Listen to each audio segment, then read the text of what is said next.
जब तक व्यक्ति सत्संग में नहीं जाएगा, जब तक भगवत भक्ति नहीं करेगा, तब तक इसकी मूल्यता जो है ज्ञान नहीं होगा। इसलिए मां देवहूति जब कपिल भगवान के शरण में गई तो मां ने कहा कि बेटा, आज मैं बेटा के सानिध्य में नहीं आई हूं, आज भगवान की शरण में आई हूं, और हमको वो रास्ता बताओ जिससे मेरा आत्मोद्धार हो, कल्याण हो। तो कहा मां, एक काम करो, संत की शरण में चली जाओ। भगवान कपिल कह रहे हैं संत की शरण में चले जाओ, और वहां पर जाने पर आपका कल्याण होगा। तो मां ने कहा, भगवान, मैं संत को कैसे जान पाऊंगी कि ये संत हैं और उनके सानिध्य में बैठूंगी? तो भगवान कपिल ने कहा, तितिक्षवा कारुण्यका सुहृदः सर्वदेहिनां अजात शत्रवः शान्तः साधवः साधुभूषणः। तितिक्षवा कारुण्यकः सुहृदः सर्वदेहिनां अजात शत्रवः शान्तः साधवः साधुभूषणः साधुभूषणः।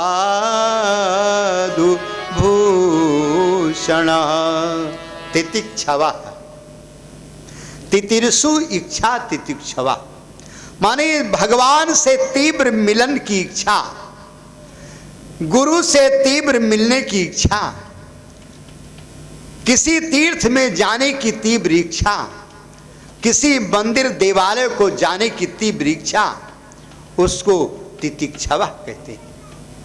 जब हमारी तीव्र इच्छा होगी तो सारे बाधाओं का उन्मूलन हो जाएगा। यदि हमारी तीव्र इच्छा नहीं हुई तो बाधाएं हमको अपनी लपेट में ले लेंगी और हमारे उद्देश्य पर पानी फेर देंगी। इसलिए तितिक्षवा, हमारी तीव्र इच्छा होनी चाहिए। इच्छा कहते हैं संकल्प को।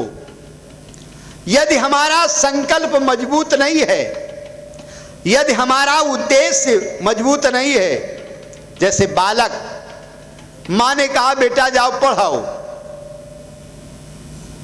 बस्ता उठाया बालक, चला गया पढ़ने के लिए, आया बस्ता रख दिया। दूसरे दिन फिर मां ने कहा बेटा जाओ पढ़ाओ, गाँव पढ़ आए, क्योंकि उसका उद्देश्य नहीं। यदि उसने उद्देश्य बना लिया कि मैं डॉक्टर बनूंगा या इंजीनियर बनूंगा या कथावाचक बनूंगा या पंडित बनूंगा या विशेषज्ञ बनूंगा या किसी चीज पर हम रिसर्च करेंगे, तो उसी के अनुसार वो अपनी व्यवस्था बनाएगा, उसी संकल्प के अनुसार उसकी गतिविधि आगे बढ़ेगी, उसी के अनुसार उसका क्रियाकलाप बढ़ेगा। और यदि उसने संकल्प नहीं बनाया है, केवल माता और पिता के कहने से जा रहा पढ़ने के लिए, तो जान जाए कि वो उसका पढ़ना बिल्कुल बेकार है, वो अपने उद्देश्य में कभी सफल नहीं होगा। इसलिए बालक का उद्देश्य होना आवश्यक है, हमारा उद्देश्य होना आवश्यक है, आपका संकल्प होना आवश्यक है कि हम किस लिए जीवन की श्रृंखला जोड़ रहे हैं। इसलिए तितिक्षवा, तीव्र इच्छा हमारी। इसीलिए जो भी हमको सत्कर्म करना होता है, सबसे पहले संकल्प पढ़ा जाता है कि किस उद्देश्य से आप ये सत्कर्म कर रहे हैं, किस कार्य के लिए उद्देश्य का ये सत्कर्म कर रहे हैं, किस उद्देश्य से आप तीर्थ में आए हैं, किस उद्देश्य से यहाँ पर दान दे रहे हैं, तो हमारा संकल्प मजबूत होना चाहिए।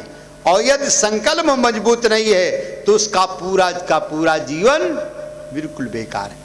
यदि आप हम दोनों सुरक्षित रहें, तो गणेश जी से कहा भाई तुम भी नीचे आ जाओ, और लोग कहते हैं कि ये दोनों आपका अप्रिय चाहते